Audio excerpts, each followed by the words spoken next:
Hello, everybody.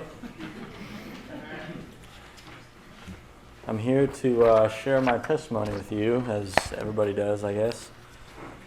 And welcome to my graduation.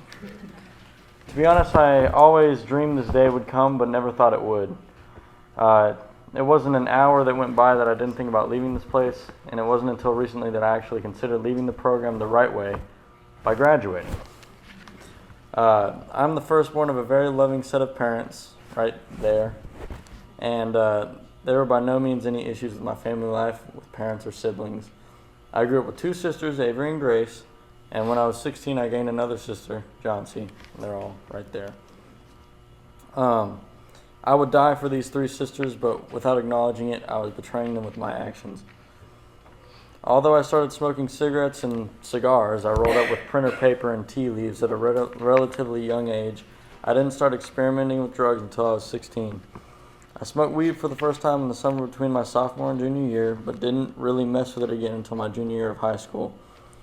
That is around the time my parents caught on to what I was doing, as parents usually do, and I wasn't being entirely trustworthy, and this is when my world started growing steadily smaller. Fast forward to the summer of 2017, when I was caught red-handed sneaking out of my family's house. I would have gotten away with it just fine if I didn't have to call home on the Douglas County Sheriff's phone. I had lied to the cops about my age, and because of this I was detained for the first time. This was the initial nudge that kept my mom up for many sleepless nights.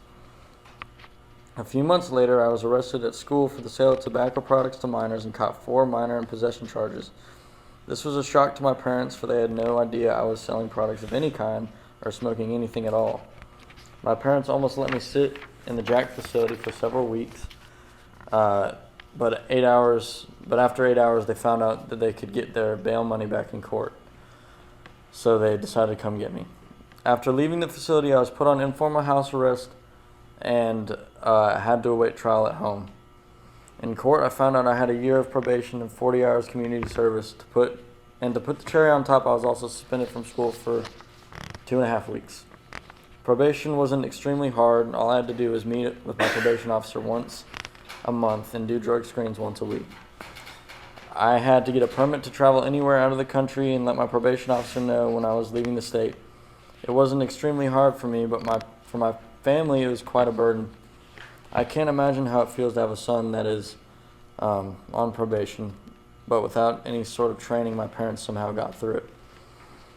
I soon found other ways to get high and found out very soon why it is unwise to experiment with over-the-counter drugs. I went into the hospital on a Friday evening because of some horrible stomach pains due to a drug called dextromethorphan. Later that week, my mom was driving me to the hospital because of a drug overdose of the same stuff. This led to a plethora of sleepless nights and trust issues between my parents and me. If they gave me an inch, I took a mile. My mom would sleep on the floor outside my room every night to make sure I wouldn't go out and do drugs all night with some of the people I called friends. I can't imagine what it was like to have a son like me. Throughout my time here, I have felt an unbelievable amount of remorse for the way I treated my family. My parents, no doubt, were always asking themselves what they did wrong. Y'all did nothing wrong. I want to take this time to apologize for everything I've done to hurt you and for all the money that y'all have spent on me to get me out of the countless messes I made. I love you guys with all my heart. My time here wasn't all that smooth either.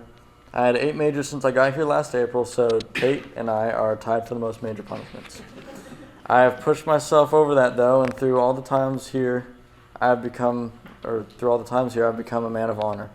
All the times that I wanted to quit, the times that I actually ran away, the times that I wanted to die, the times that I messed up in every way, and all the punishments that turned me into the man I am today, standing here before you.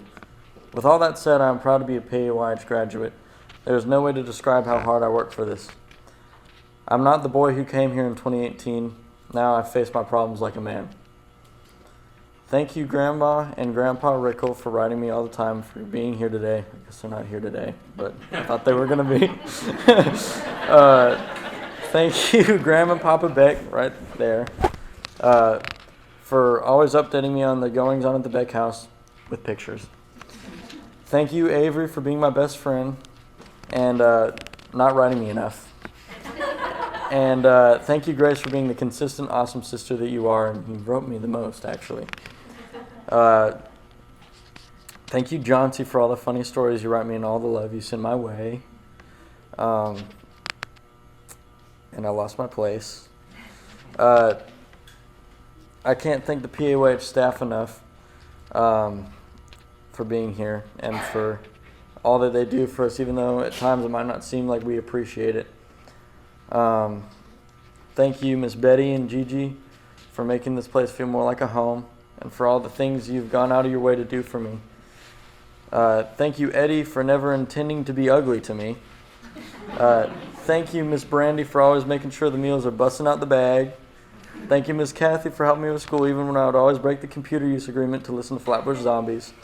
Thank you, Miss Deborah, for always making sure I had the stuff I needed to be, and for being a great liaison between my parents and I. Thank you, Stephen and Miss Gwen, for helping me through the hard times and trying your best to keep me sane. Thank you, Randy, for taking me to Wings of Hope and all the help and transition group. Thank you, James Lowe, for the teachings in college and career, civics, and government classes. Thank you, Jay, for giving me job checks I needed. Thank you, Mike, for making sure I'm on edge whenever I would hide anything. Thank you, Dustin, for trying my patience sometimes, but always being someone I could talk to about rules with. Thank you, Jody, for always being someone I could talk to about anything that I needed to rant about or I was curious about. Thank you, Aaron, for trying to instill a little bit of purity in our lives. Thank you, he doesn't work here anymore. Thank you, Marshall, for getting this job and playing disc golf. Thank you, Daniel, for being an awesome mentor to me that I can look up to and look forward to keeping in touch with.